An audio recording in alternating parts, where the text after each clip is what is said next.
Are you gonna make sure to keep the headphones out of the painting? I really wouldn't appreciate it if you left the headphones in. Which way do you want me to twist my head for your painting? In all honesty, make up your mind. Fine. So we're just gonna copy Dante then. Interesting. Well, the only thing we don't manage to copy in Dante are the things that make symbolic sense. I mean, this is a plum, not a pomegranate. Last time I checked, it was the 6 seeds I ate from a pomegranate that ended up keeping me in Hades with Pluto. That was the thing that was decreed by Zeus when he was trying to determine what would be the most fair for all the gods involved. My mother Ceres, of course, wanted me on the earth with her, and Hades, rather Pluto, wanted me in the underworld with him. Yep, exactly. I'm basically the Roman equivalent to Persephone. Proserpina. Proserpine or Proserpina? Doesn't really matter, I just want my portrait painted. It's been like what? 126, almost 146 years. Really, it's been like 143, 144. So I just want my painting painted, and then I'll move on with my life. Also, make sure not to add that silvery part. I mean, where's the ivy? Would you like me to recite something that Dante wrote about the painting that he made for me? Don't worry, I will. He said, "She is represented in a gloomy corridor of her palace, with the fatal fruit in her hand. As she passes, a gleam strikes on the wall behind her, from some inlet suddenly opened, and admitting for a moment the sight of the upper world, and she glances furtively toward it, immersed in thought. The incense burner stands beside her as the attribute of a goddess. The ivy branch in the background may be taken as a symbol of clinging memory." Where's the light behind my head? The thing that reminds me of the world above the underworld. Oh, you want me to pose my hand in an unnatural way, just like Dante? The one thing I could not stand about his fine. I'll do it like this then. If I can remember how I did it. I can't believe this. In all honesty, I feel so ashamed. This is a plum, not a pomegranate. Oh, alright. You want me to... the exact pose, Dante. Okay. Yes, it's a shame that Dante died, what, in 1873? Can't remember what exact year he died in. No, it wasn't 1873. Can't remember the exact year. I think he died at the age of 52 from alcohol poisoning.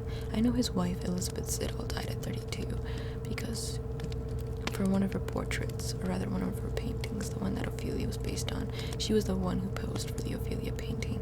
She ended up sitting in a bathtub, and the bathtub was warmed by candles, but the candles eventually blew out because, I mean, he was painting a portrait of her. Eventually the candles would blow out, and the water got really cold, and she had to sit there for hours just in the cold water. And she didn't say anything because, you know, she didn't want to disrupt her husband's creative process. The pre-Raphaelite Brotherhood was basically like the rock and roll of painters back in the day. There were muses, there were groupies around them. People wanted to be painted by them and whatnot. Right, I'm going to keep my head like this, don't worry. And they were really just like rock and roll stars for their day. And so she didn't want to say anything in order to not disrupt his creative process. But at the same time, later on, she ended up dying from certain physical ailments that could be attributed to that pretty much day of her spending in an iced bathtub. At the young age of 32 as well. It's quite a shame. However, I must say that the pre-Raphaelite Brotherhood, one of the things that they promoted was a new movement towards aesthetics, and their aesthetics really matches up with the aesthetics that Florence and the Machine, or rather Florence Welch plus her band Machine, are often ascribed within their music videos and whatnot. Not exactly, not to a T, because she does add in other elements into her music videos and her music. Her lyrics and her music to a degree, because there's birds chirping and whatnot. But She does remind me of Elizabeth Siddall, to be honest. I wonder if there'd be a new Dante that could paint her. Obviously, you know Dante, but I have to settle. Oh, right, I have to. Listen, once my wrist starts feeling like I'm getting carpal tunnel, I'm not going to be like Elizabeth Siddall. I'm going to tell you. Lower it. Okay. I'm going to tell you when I'm going through pain, and you're going to have to stop your creative process in order for me to relax my wrist. Yes, I still am bitter. I live in the underworld for 6 months. I mean, oh, I'm sorry, my face itches. I'm sorry that I'm ruining your creative process. Anyways, I have to stay in the underworld for like 6 months. With Pluto, I was in love with Adonis, and I had to settle with Pluto for the fact that it was just part of the deal. I was the one who was kidnapped by him. Then I ate something in the underworld. I mean, I was there for a while. I got hungry. And then I'm stuck because of some law. I mean, like, what is this, Saudi Arabia? Like, no, this isn't how the law works. Anyways, more about the so the Pre-Raphaelite Brotherhood. I have no idea how a painter doesn't even know a scrap of information from them. They were interested in medieval revivalism, and they often took note from illustrated manuscripts, I believe it was. They liked the stark contrast of very colorful colors, and they ended up implementing that into their paintings because at their art school, the paintings they had to practice and the drawings were too mechanical for them, and so they ended up wanting to do something a little more natural, and so they were really interested in floral sort of natural paintings that incorporated nature into it, of course, plus the medieval revivalism, which had the sort of Renaissance elements into it, and they decided to incorporate both into their paintings and start up a new sort of, well, revivalist movement, basically. However, towards the end, Dante was the one who was more interested in the medieval revivalism aspect of their paintings, while the others decided that they wanted to focus more on the natural aspect of their paintings. I'm very hungry and I want to take another bite of this plum, but I'll save my time because the last time I was hungry and I took a bite out of fruit, my entire life was, forsaken, so I'll just hold it. No, right, I have to keep my face like this, bowed, because I'm in thoughtful pose right now, even though the only thing that I can think of is when am I going to get out of here. But I didn't stand, or rather I didn't sit for my portrait.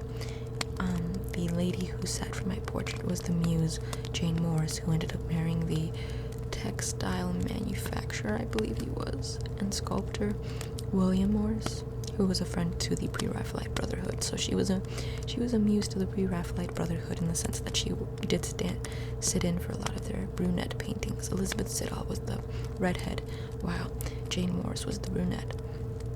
And she was a muse to them, but she was also a muse to William Morris.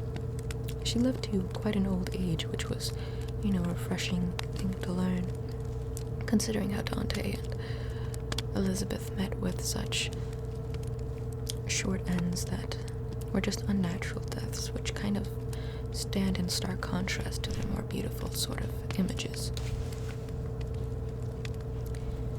Right. Keep sitting like this. Makes perfect sense. Here, let me just... What even is this? Is this a dress? I have no idea what...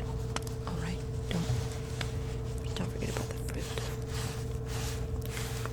I don't even know what Jane Morris wore for her painting. I mean, was that a robe? I mean, I don't recall ever wearing something like that during my time back in the day. I mean, I am technically a more mature goddess now. I mean, I'm not as young or as whimsical and girly as I used to be now. I'm the queen of the underworld. That comes with depression.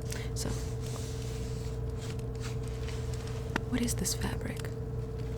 It says, what's it called?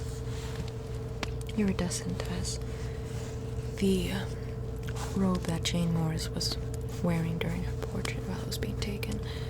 But it's so uncomfortable and stiff, the material, my goodness. I mean, the underworld is supposed to be the richest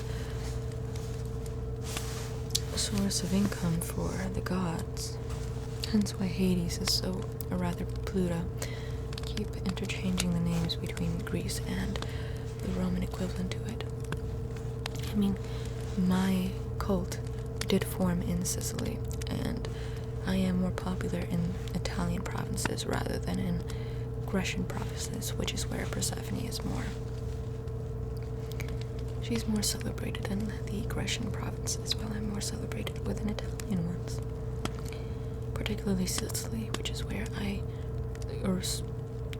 probably originated from, and also where I have my cult. Right, face down, like this. Just make sure to omit the headphones. I wouldn't want to be unnatural, even though these flowers are pretty fake and they're quite unnatural to me, but you know. You're no Dante, you can't make a good setup, so it's fine. I'll have my portrait repainted in another 150 years or so, just to keep up with the image that I'm making sure that the mortal world has of me. I want to make sure that I am not forgotten, considering how I live in the underworld. Like, girls, just remember never to pick flowers on your own, because otherwise the devil might suck you into his underworld and keep you there forever, make you his bride, and you'll have to be the queen of dead souls. I mean, like, I've tried to be fair during my rule over the underworld. I mean, Orpheus, who lost his wife Eurydice, ended up asking me if he can retrieve his wife's lost soul, and I said, yes, of course, but just make sure you don't look back. I mean, it's a simple enough request. But as he was leaving the mouth of the underworld, he decided to look back, and he lost his wife, so it was a shame, but I did warn him. Although I do find the parallel between that story and the story of Lot and his wife quite interesting. There are a lot of parallels between Greco-Roman mythology and Christian mythology, but then again, there's a lot of parallels between all the mythologies. Maybe there's one source that they all came from, or maybe it was just folk legends. Well, I mean, that would apply to the same thing, the folk legends that they all spawned from. Either way, they all copy each other, so. Alright, chin down, like this. How long do I have to keep posing like this for? I can feel the carpal tunnel settling in. Yeah, I'm a goddess. If I get carpal tunnel, that's not something that can just go away. Like, I'm gonna be stuck with that for a while. Okay, so like this. Listen, how about you make up your mind before, like, I end up getting arthritis in my wrist? Okay, fine. Show off my bony fingers. That's something I liked about Jane Morris. They said that she was a slender woman who was not angular, bony, and who had pale skin and raven hair. And to be honest, my fingers quite appreciate that comparison, because they're like, oh, so I can be painted. Great. They're either slender and lovely, just like Jane Morris's, or they're long and ugly, like E.T.'s, and people are like, E.T. going home. And I'm like, how about you not make fun of a goddess, okay? Thanks. Okay, so just keep it like this. Listen, I need to fix my dress because it's stiff.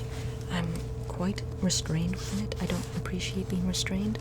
I mean, I'm already restrained enough by Pluto. I don't feel like being restrained even more. I mean, I do miss Adonis. Right, keep the other hand down. I do miss Adonis, considering, oh right, not down, but around my wrist. I do miss Adonis, though, because I did really love him, but sometimes things don't work out when the devil sucks you into the underworld and you're forced to live there for 6 months out of a year, and then the other 6 months you live those other 6 months with your mother. What an existence. It's great. Really great. And the worst part is that gods are immortal. There is no end. Alright, no smile. Yeah, I can't smile to hide. I have to actually look pensive. Okay, so like that. Okay, so like, okay, right, like that. Cool. So, in all honesty, I honestly just want you to scrap this painting. My face itches. I'm so sorry. I want you to scrap. Maybe if my hair wasn't all over the place, I would not have an itchy face. I'm kind of thinking that you should scrap this painting because, I mean, like, I don't like it. I mean, where is the symbolism? The very fact that this is a plum disgraces me. Your lack of trying disgraces me. When I see you in the underworld, You reap what you sow. Basically, you reap what you sow. So, I mean, like, what would you expect if you paint a crappy painting of a goddess who's the queen of the underworld? I mean, sure, I'm no Hera or Athena or Aphrodite. I mean, I'm not as vain as they are. I'm more grounded, obviously, because I'm so grounded I'm beneath the earth.